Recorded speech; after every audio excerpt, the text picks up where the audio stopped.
Do your parents still live in Blackpool? No, they live in Crawley. They live in Crawley. They have done for years. And what did they have any musical background at all? What made you? And my dad used to play the trumpet, and my mum used to play the piano. I think everyone of that age learnt an instrument though.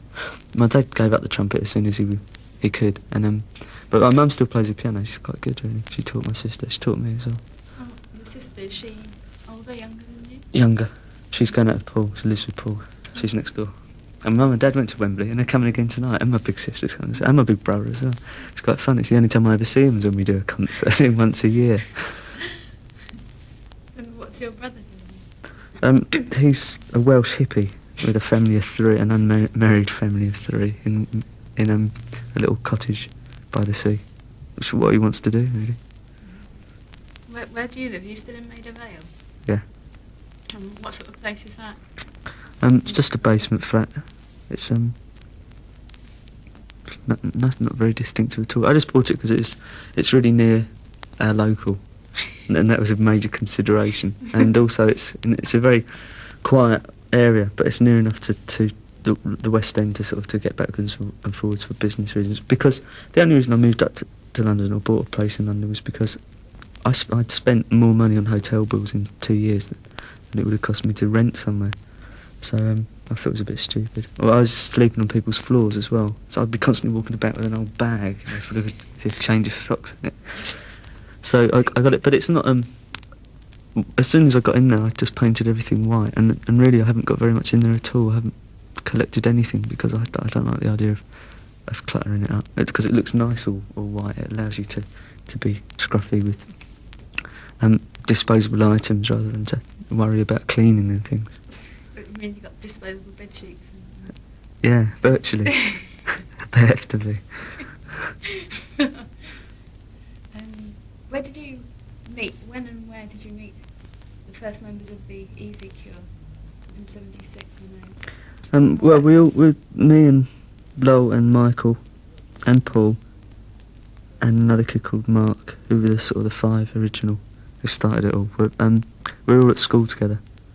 And it was just, it started earlier than 1976 really, but it was, in 1976 we decided we'd try and do something on a regular basis, so we used to rehearse every week. But it used to fluctuate at the lineup between like 5 of us up to about 15. Where did you rehearse then? Just in a church hall. The only reason we used to rehearse there was because they had a bar there, and you could get, if you had a long piece of bamboo cane, and you could get through the grating and knock the optics up, knock a glass, and then we used to put all these straws together and go through and get completely mortal within an hour. So it was really good fun, and that went on up until about 1978, when we decided that we'd go and do it in public. We thought we'd rehearsed enough then. Had about 100 rehearsals. We knew about 6 songs. Where was the first gig played? In our school. Yeah, what's that called? St Wilfrid's. It was a comprehensive. And I convinced the headmaster that I should organise a Christmas concert with a jazz ensemble, and it was us. And I got expelled after that. It's brilliant. He turned out he was really horrified. The curtains opened, there was us all standing there, snarling. But it was a real disaster, the first concert though. I started playing it with a different song than everyone else on stage, and carried on one song ahead through the rest of the set, and didn't even know until I stopped and they started the last song and I'd already played it. It was that good. And because you say that various people kept joining and leaving, your lineup's always changed a lot. Lowell's the only one who's followed you through, really. Why? Because I can't get rid of him. Why was it that you kept swapping and getting new members? But it doesn't. On paper it looks a lot, but it doesn't really feel like we've had a lot of lineup changes, because it's been over quite a long period of time. Me and Lowell and Michael, who, like the first recording group, stayed together for 2 years, and then Simon and Matthew and me and Lawrence stayed together for a year, and then Simon stayed with me and Lawrence through, so he was there for like a period of 3 years. So it's quite stable up until Simon left after Pornography, and since then it's been, it's fluctuated more frequently, but only because I've never felt that comfortable for any length of time with the people that have been involved. I do now. I hope this group stays together for longer than a year. I think it would be, if we want it to, I think be nice to have the opportunity to keep a bunch of people together for longer than you. But usually someone, they just fall out of me really, because I've got I get quite domineering at times with regards to what we do, and some people find it easy to cope with that, and other people don't. But I mean, it doesn't matter, because I mean, I could say, right, I'm going to leave, but I mean, I'd still be singing, and people would still think it was us. So, but there's never any animosity when people leave. So that's the weird thing about it. I still know everyone that's been in the Cure, and I still go out drinking with them. It's really funny. Like with Simon, I mean, he was the only one that when he left, it was in really bad circumstances. But within about 6 months, we were back on really good terms again. What happened then? Did you? Well, we'd resorted to physical fighting rather than just mental fighting, and it just got to the point where we were knocking each other's senses all the time, so one of us had to go. And then, because after that, shortly after that, you left and started playing as a guitarist for Susie. Yeah, I just had got fed up with the whole idea of what I was doing by then. I was really disillusioned, because I sort of sat back and I thought maybe it is me after all. And so I decided to go and see what another group operated like. Was that when you... Much worse, though. I found out I was a really beneficial character after meeting Sue. The last time I played here was with the Banshees in 1979. Brings back memories for me. Because you still recorded singles while you were touring with them. Yeah, I did that to try and break the mould of what people imagined the Cure were, because I knew that I'd want to start again, being more obvious with it and playing live and things. But I didn't want to go back and pick it up from pornography, so I thought I'd have to confuse people with things like the Love Cats and that, so that when we did actually start to play again, no one knew what we were going to be like. And then it was you made the album with you and Lol, mainly on your own, top. Mm. And was that because you were just fed up with all the others? Yeah, well, Andy Anderson, he came in and started really playing a lot of the... I mean, he invented most of the rhythm tracks on there. I didn't play anything on that album. You didn't? I played everything you played else. Yeah. Yeah. I was going to ask you, which is your favourite instrument out of all the ones? Bass. Bass. Can I just interrupt? The lights fading. Paul. Played football in the back garden or something? See you all later. Bye. It's all right. About the win. Okay. It's all right. Cheers. Not your fault. No, because it's to try and get everyone out of their trough of ill health. So we started playing the Roker at football. We keep getting hammered though. It's really depressing. Where do you play? In the hall sometimes if we've got enough time. I mean, we would normally play after they've eaten, before they let the audience in, 5-a-side or 7-a-side. Or if it's somewhere nearby, like a car park, we play there.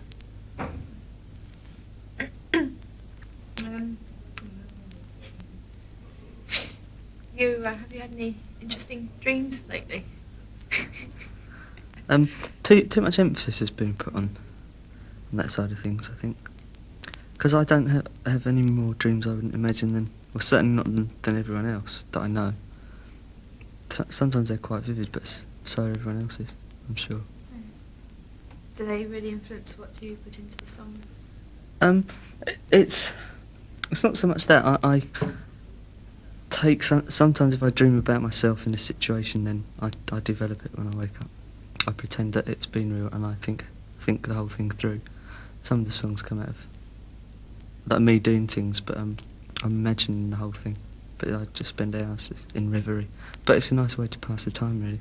You get a lot of time, like on bus rides and things, doing this. That if you either read or you go to sleep, or you talk, or you just sit there, with a glazed look on your face, and I tend to do the latter most of the time. But I don't know about dreams. I've always had good dreams that I can sort of pick up the following night and carry them on. Yeah? But I know other people that do that as well, so it's not exception.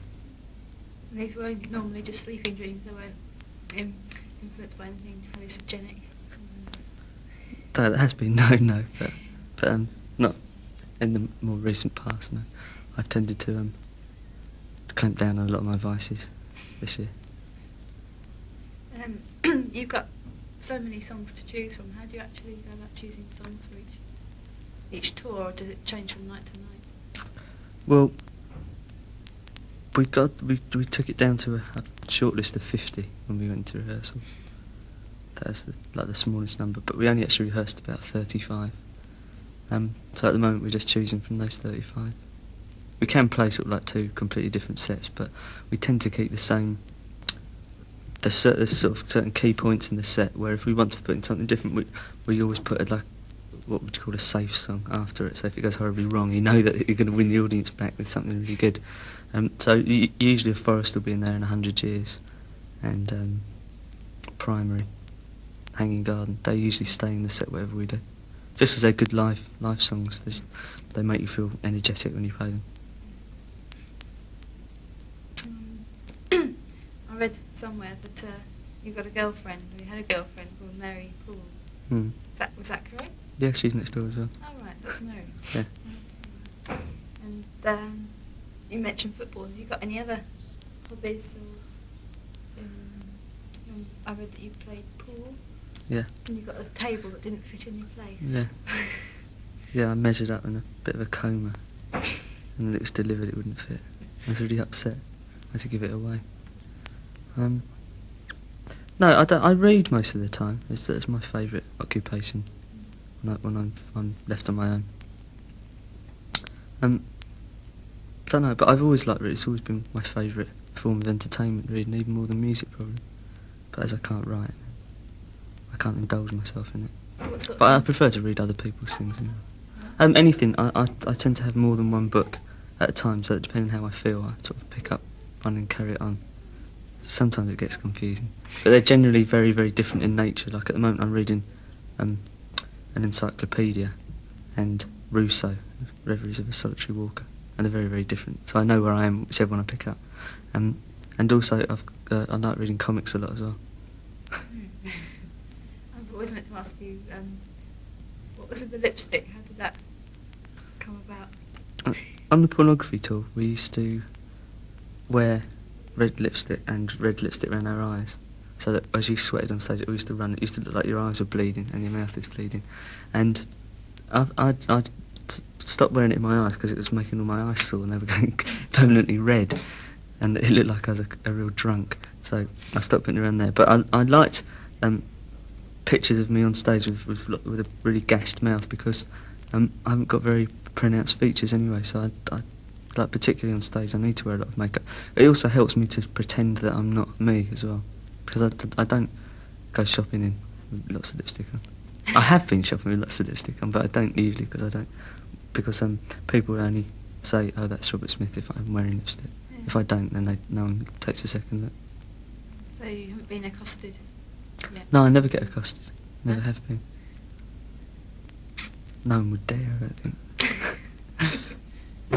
If people ask me if they say, are you, and I say, because I used to say yeah, and they'd go, no, you're not. So I go, all right, no, I'm not. And they go, yeah, you are, aren't you? And you just go like that. So now I just say, no, I'm not.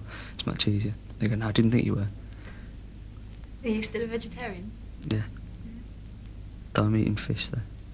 How long have you been? Quite a long time now, about 2.5 years, I think, 3 years.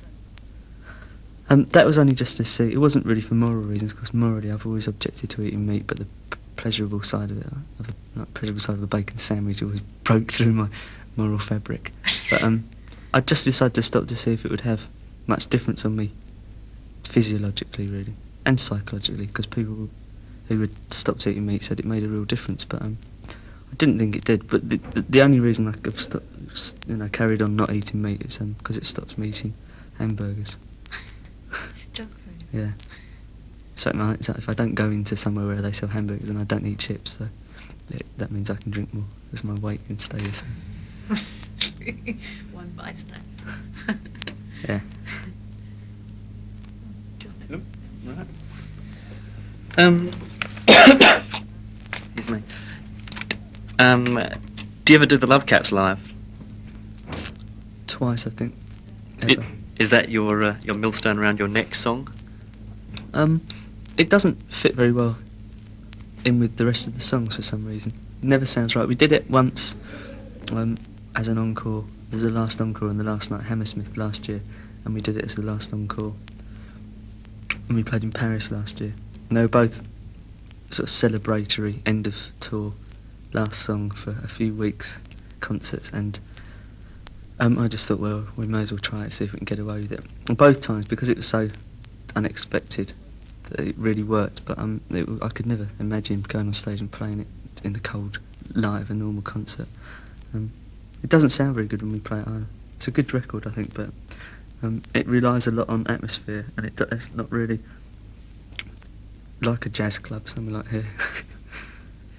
Looking at the career of the Cure as a whole, it seems as though you've had a very good progression. It's been more sort of quality than quantity. You know, there's a burst and then there's a period of silence.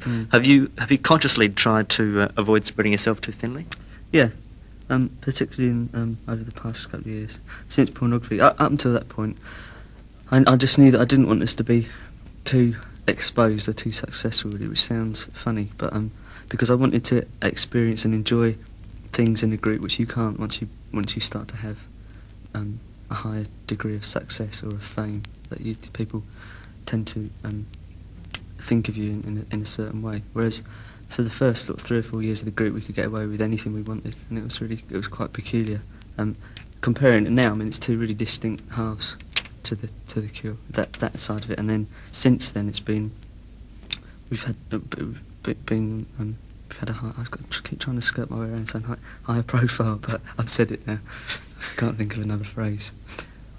But since then, yeah, because I still don't want us to be too successful, and that sounds like an easy way out. If we're not, I don't seem bitter. But beyond a certain point, I think having too much success, it just stifles you after a while. I mean, at certain points we've almost become too successful. Like after the Love Cats, and I thought after that, well, we can't do a follow-up single that's gonna. Everyone wanted us to like reinforce this sudden status, and I thought, well, no, it's wrong to do that, because then it would have become a millstone. As it was, we didn't really promote it. We didn't over-promote it. We savagely under-promoted it, probably. But I knew it would do well just on the strength of it being a good record. I didn't see the point in us going and flaunting our bodies around the world just to try and sell a few 100,000 more. And most of the time, I think that we've made the right decisions, really, because we're still able to make records. So I suppose we must have done that. And we can still make records when we want and how we want, which is very few groups can say that. Have you got a reasonably free and easy contract with the record company? We don't have a contract anymore with the record company. We haven't for the past 2 records. Just like an understanding that if we do something, they have the first option to release it. It's much easier than people bleating down the phone saying, why aren't you writing any new songs? But again, that was planned because I didn't have an extension on after a 5-record deal, which most people get tricked into signing an extension after the 3rd album, and then you find that you're really tied up for years and years. As it is now, it's fine. It means I can do whatever I want, either in the context of the group or outside of it. I choose to work with Chris Parry because we get on, and I mean, he's probably still the most pleasant person I've met in the whole of the time I've been doing this. He's probably a real master crook underneath that smooth veneer. Whatever happened to the glove? Well, after I left the Banshees, I've lost contact with Severin. I think he was a bit upset, really, by me leaving. It was always destined to be a one-off project, although when we'd done it and we were pleased with it, we thought we'd do another one, and we started collecting stuff for it. But I haven't even spoken to him for about 8 months, so I don't expect we'll work together again. We're still. I got a nice letter from him, but I don't know. It's just one of those things. Sad, really. It was a good record, but we were both a bit disillusioned by the complete lack of interest that anyone showed from Polydor onwards. It was there, and it was like our pet project, and no one really took it seriously. You think people paid more attention to the Creatures than they did to the glove? Yeah. If we were to do the glove now, they would pay a lot more attention. But at the time, I didn't carry any weight like that in Polydor because we didn't owe them anything. And so therefore we never do as they ask. We're not willfully obstructive, but like if they say you've got to do this, and then I always turn around and say no, we haven't got to do anything, and so they sort of got their own back a bit, because Polydor have got the Banshees under contract direct, so they could really dictate to Severin. Okay, we talk a bit about the new album. It seems to be really diverse in the songs in it. Was it intentionally done that way? Yeah. I wanted to do a record that was like a collection of singles, like a K-Tel collection, not by singles of the same group, singles by different groups. That was the idea behind it. And it's turned out really well, I think. Apart from Sinking, and not even I can imagine a world where Sinking would be a single, but all the others I think could be. So does this mean we're going to have nine singles from it? No. Surprising that we're even releasing a second single off it, because we've never done that before. But that's because I insisted that In Between Days should be the first single, and meaning the only single off the album. But there was a lot of disagreement with me about the choice of it.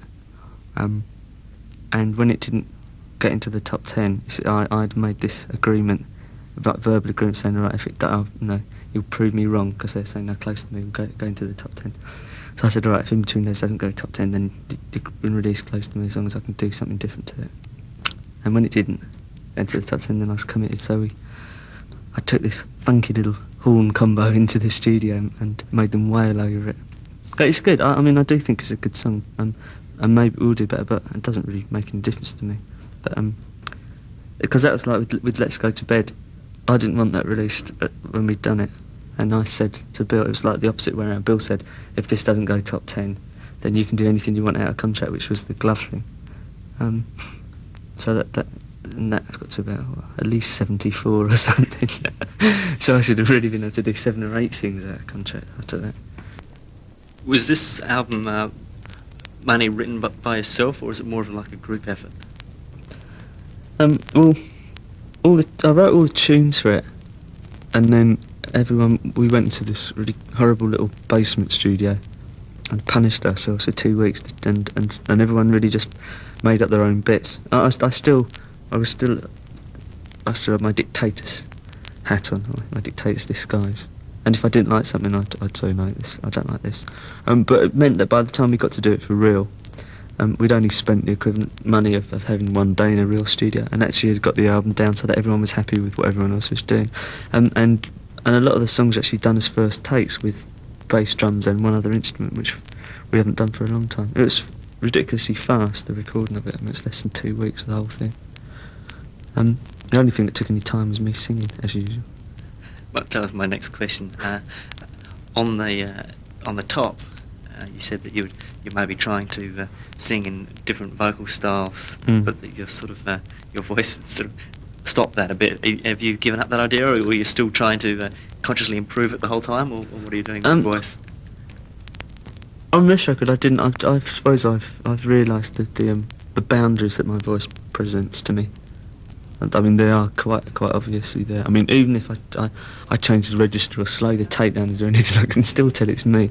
But I mean, that's got its advantages as well as its disadvantages, really. It means that whatever we do, it is always recognisable, which is an advantage.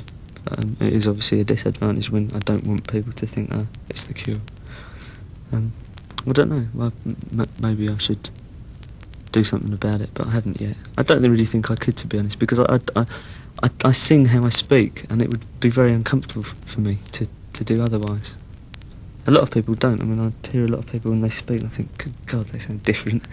But I don't. I mean, I sound more exciting when I sing. I maybe should sing all the time. That solve the problem. I think you should do an album of country and western covers. Yeah, we know Take Me Home, Country Roads. No, and Home on the Range. We do that one at Soundchecks as well. Yeah, well, you were doing Helpless before, weren't you? Yeah. And what's another one we know? I can't remember. We do know some though. I hate country and western music. I fucking hate it. Everything about it except for Dolly Parton. Some of the songs on the album, In Between Days, it seems like everybody says your New Order song. Was that presumably when you wrote it, you must have had some inkling of what was going to happen with that? When we put the keyboard on, I knew that people would compare it to New Order. If we'd done it with a different instrument, I don't think people would have said that at all. It's only because we've had that for so long and never used it. We used it on Faith and a little bit on Pornography. We used it on Cold, and it's a really distinctive sound. And Joy Division had one as well, and I don't ever know of anyone else owning one. It's called a Selena. It's huge. It's about this big, and it only makes one sound. It's a really obscure instrument, and New Order have used it quite regularly through like on ceremony, and everything's gone green. And I thought, well, I think it's a really good sound. Like, I thought, well, why should one group have an exclusive on a sound? It's really dumb. And I think if we can't cope with criticisms of plagiarism, then we shouldn't really bother. Because I mean, we nick a lot of stuff. It's just it's never quite so obvious as that. But the tune wasn't nicked from anywhere. It's our own tune. Okay, then the Kyoto song. What's that about? Oh, it's about waking up in Severin's flat on the floor. One horrible day. I won't go any further into that song than that. It's this really sordid song. It was just called Kyoto Song. It was called Koto Song for a long time because I bought a Koto when I was in Japan, and that's the tune that they always. You know, it's set in a scale, and it's always bing bing bing bing bing bing. I can't sing it, but and it's just me picking out. That's the first tune I picked out, and I taped it, and I thought, oh, that'd be a good song at some point. Well, it was going to be on the Glove album actually, because we used the Koto on the Glove album. What was the reaction to you playing in Japan like, compared with other places in the world? Was it vastly different or not? Yeah, it was mental, but I think it's mental for any group that goes there. They just go really hysterical. It wasn't so bad with the Banshees. I tended to, but even then, I mean, if you're over 5'6" anyway, you're sort of considered to be an alien. But when we went over there with The Cure, it was really awful. I couldn't leave the hotel most of the time. It was that bad. It was just really stupid. I mean, it frustrated me because everyone else went out. I mean, I was really glad that I'd been there with the Banshees and seen everything the first time round, like all the temples and that. But I think it's. In fact, I know it's the same. It's the same few hundred people just do it because the associates went out there on the start with the Style Council and Culture Club, and I think Talk or someone just a couple of weeks ago, and they showed me photos of.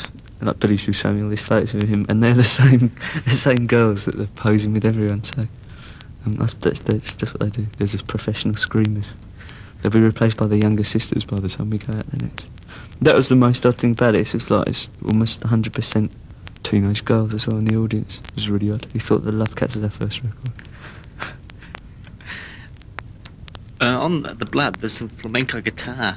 Why did you put some guitar on it? Because we've never done a flamenco guitar scene before. I did learn proper classical guitar. That's the only guitar lessons I ever had. But it was just, I've said it, I mean, it's difficult doing reviews around a record because I run out of lies to tell about it. I end up repeating the same and eventually coming back to the truth. It was about just a label on a bottle of peasants' wine that they drink in Portugal. And it just made me feel all sort of, you know, and I realised why they do that. And right, the track after that, can't remember what it's called offhand. But 6 different ways. That's all right. You've nicked a bit off Swimming Horses, Susie the Banshees. Yeah, well, I wrote Swimming Horses, you see, and I never thought that they used it properly, and so I thought, well, I can play that really easily. So, we'd never done a waltz either. We'd never done anything in waltz time. And Boris is such a good drummer that he could just play something that doesn't actually sound like it, you know, but it is actually in 6/8 time, which is why it's called 6. And I used to always answer letters saying, this is the 6 different lie I've told today. And for some reason it was just a phrase. And that developed into a song, and I thought, 6/8. That's the way my logic works, and that's how that song came about. But yeah, that isn't. But it can't be nicked from Swimming Horses because I wrote it Swimming Horses. Well, I mean, I do nick mainly from myself. Excuse me.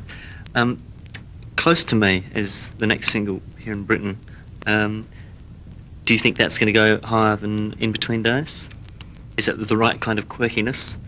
I don't know really. It doesn't. Nothing like that really worries me. I mean, particularly not in England. It's so dull that it wouldn't surprise me if it didn't go into the charts at all and didn't get played on the radio.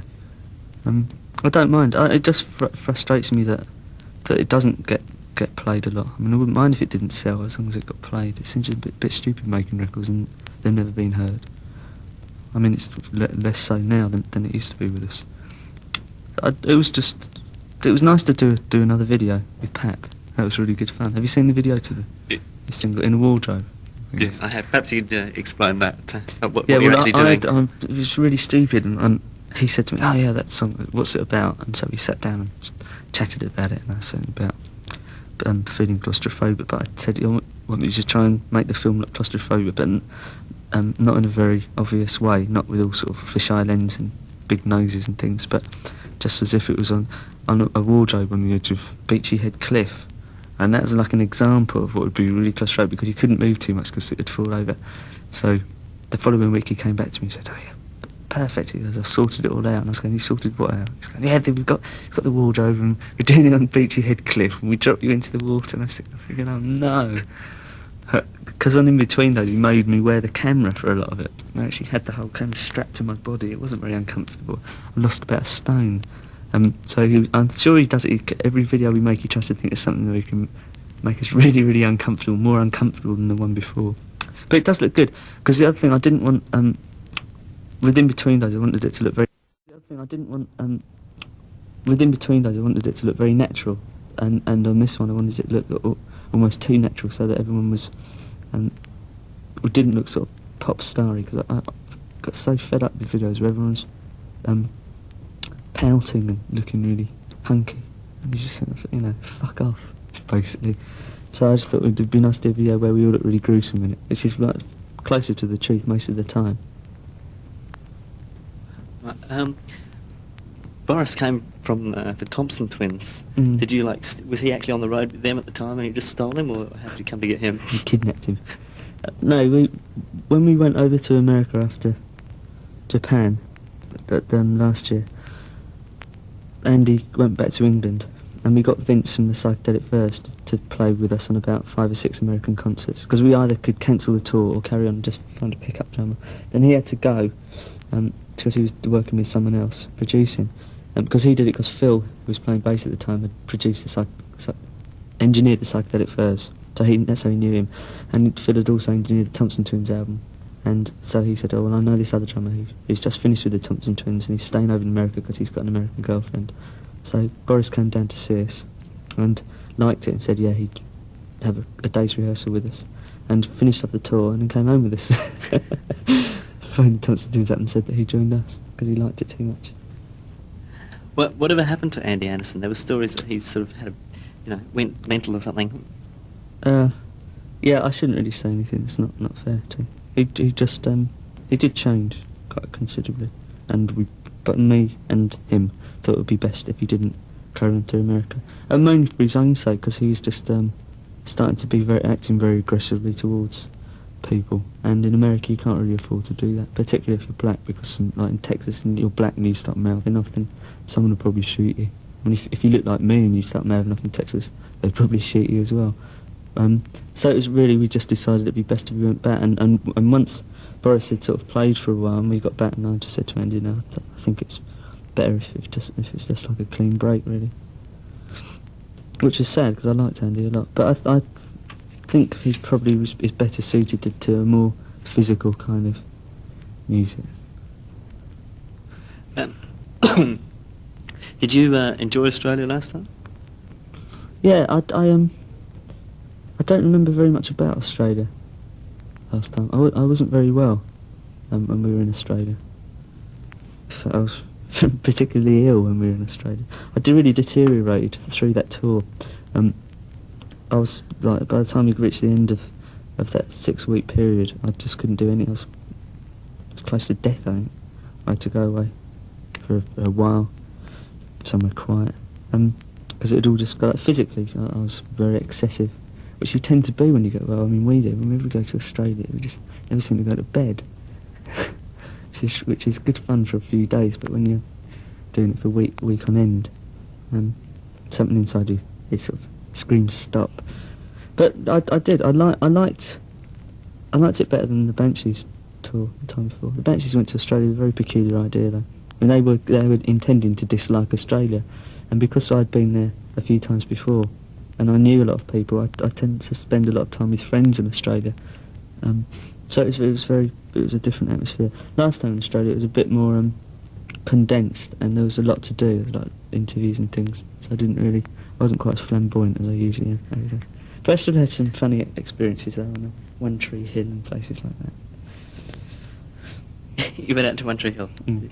All right, that's another one. That's Auckland, isn't it? Is that on Auckland? Where is it? No, it's in Adelaide. Adelaide. Adelaide, yeah, that's where I come from. Yeah. Yeah, I've got a lot of relations in Adelaide as well. They're all shipped over there some time ago. Are you likely to go again? Yeah, they're planning that. That's what they're doing next door with a stupid plug-in computer. Makes me sick with technology. I'm a neo-Luddite. Yeah, so that we go over there in, I think we're supposed to be playing a week in Japan at the end of February, and then we're going to Australia for 2 weeks in March. Do you like... That's when it's nice and cool. I don't think. Yeah. Are you or were you a Stranglers fan at one stage? I heard an interesting story doing the rounds. What was that? Remember when Hugh Cornwall got busted? Mm. And there was like the benefit concert Yeah. at the Rainbow. You in rehearsal you managed to have the guitar solo out of was it Nice and Sleazy? Mm. Off Pat. Yeah. Everybody really. I knew somebody who was there, Yeah. and they were sort of shock, gasp. Yeah. Robert, knows They were off Pat. They were the first punk group I ever saw. Me and Mel went to see them in about 1977. I thought they were brilliant. I learnt it in the car.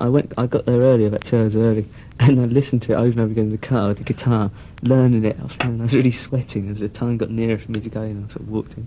I was really nervous, but it was good fun doing that concert. I really enjoyed that. But they had I hated the guitarist that was the guitarist, John, whatever his name was, the Vibrators, who sort of played all the way through, and then they had guest guitarists.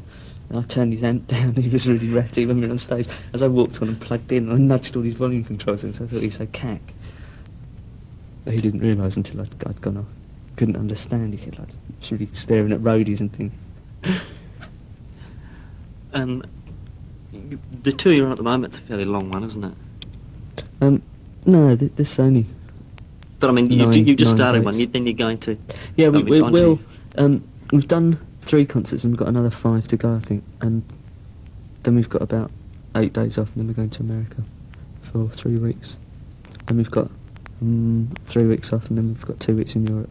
So I mean, it's for us, it's really easy. But it's meant to be easy, because otherwise I'll get fed up again with it. I mean, I like the idea of having a day off and then playing a concert, because you actually work up to it, and the concert becomes a special event. If you play it 4 or 5 in a row, you get to dread the idea of going on stage. I mean, I do, because I find it quite difficult sometimes anyway to motivate myself to stand up in front of people and sing. I mean, it's awful when you know you've got to do it and you don't want to, because it's like I think to myself, well, I only started this because I didn't ever want to have to do something I didn't want to do, and I've got to the stage now where I'm obliged to do certain things. I've grown up now, but I can't really not do it, because otherwise it'd fuck everybody around, so they'd all think I was being a superstar, so I grin and bear it. But I'm looking forward to tonight, because we had a day off yesterday. But it's really when you get to the 4th or 5th day in a row that I'm sort of like sitting there just staring blankly, not communicating with anyone. What's your relationship with the Banshees like at the moment? Well, Budgie and John Carruthers came along to Wembley. They were backstage. They're pissed up against the bar. Budgie thought it was really good, but Seven wouldn't come because I hadn't invited him. Such an old queen. I don't really think I'd get on with Sue that much. I think she was well fed up when I said I wasn't going to play anymore, because she thinks that they're better than us. And there's sort of a lot of pride involved, really, which is stupid, but it's up to her. I don't mind. If I met her, she'd probably whack me around the head. I'd probably feel tempted to do the same. I mean, the Banshees haven't done anything for a while, have they? No. I won't say anything about that. They have done. There's a story. I'm not sure how true it is, but about this, because they finished their album, but and they're not going to release it, I don't think, because this tour was set up to coincide with an album release. It was all rubbish about them just touring without promoting anything. That was a lie. But as to the reasons why they're not releasing it, I don't know. I think it's got something to do with their choice of producer. You didn't get on that well with Mike Hedges, did you? I didn't on the Banshees recording. No, I had done up until then. I do now. I met him again. He's doing Mark Armand stuff. I really got on with him. I think it's just because after 3 albums of working with him, I got to the point where I sort of exhausted our professional relationship, and on Banshees, particularly with me having very little say in what things sounded like, I got very frustrated just sitting there listening to things that I kept thinking were going wrong. So rather than sit there and just boil, and realising that arguing got me nowhere, I tend to leave the studio, and that was interpreted as a lack of interest, which it wasn't. It was either that or I just spent the whole time moaning, which made them even more fed up. So I tended to stay away from all the mixing sessions, and they took that as a sign that I didn't really care what it sounded like. But which is stupid, because if I didn't have any say in it anyway, it's just one more person drunk in the corner. But yeah, I get on with him fine now. He's alright. He's changed quite a lot anyway. So the Banshees wound him up as much as he wound everybody else up. So are there still things that you'd like to do that you haven't done yet?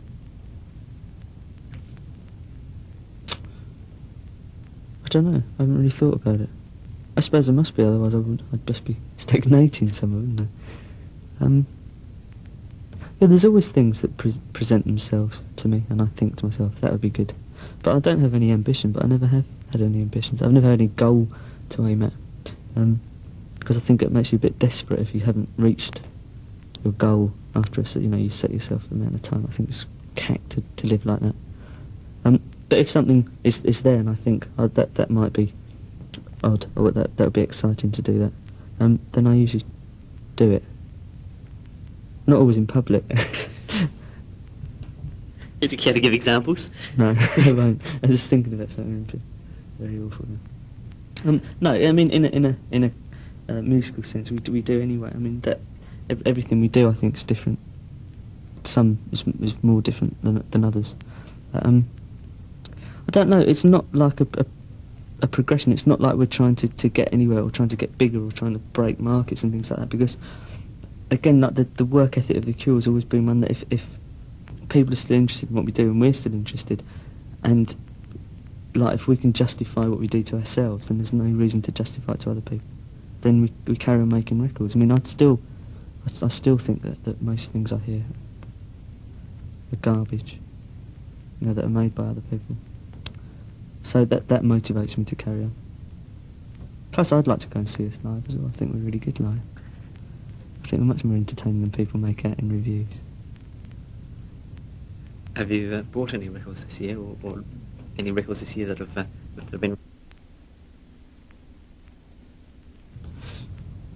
I couldn't believe that New Order would have stayed sounding the same, but they have. I think they're starting to stagnate unless they do something quickly.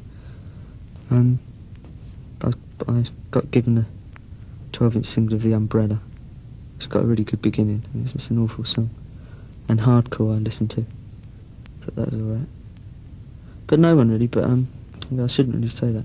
I just mean in general what you're regaled with, the same as everyone else. We're just like an all-pervasive nonsense coming out of speakers, like put up at the side of you at traffic lights, and you hear something, fuck off. Just that kind of garbage, really. I don't go out. I've never consumed records, so I've got a pretty minimal sort of record collection. Usually when music's stolen from when I go to other people's houses and think, that's a good album. The worst kind of thief, a record thief. I agree with that. People have done that to me. But they know I've got them. I'll send them a little note. Signed The Record Thief. Yeah. Good. Thank you.